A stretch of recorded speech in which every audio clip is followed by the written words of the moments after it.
post-diagnosis. 40% of them had severe physical conditions leading to hospitalization, which was almost twice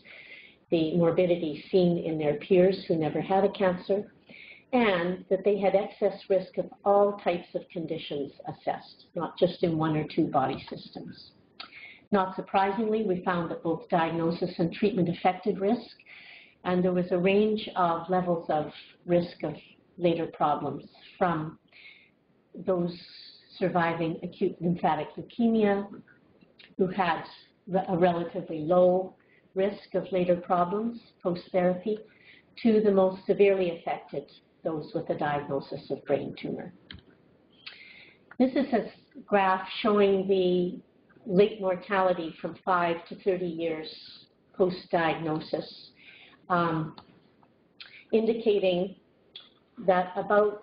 we'll move the cursor here, half of that late mortality was directly due to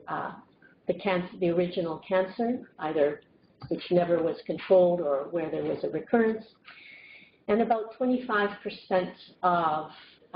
late mortality being caused by either a new second cancer or late effects.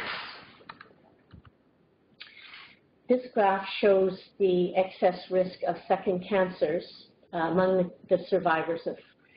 a childhood cancer in the blue compared to the expected cumulative incidence in the general population. This third graph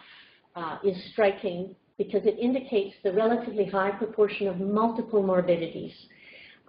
for those survivors who experience late effects of a childhood cancer. The leftmost bar indicates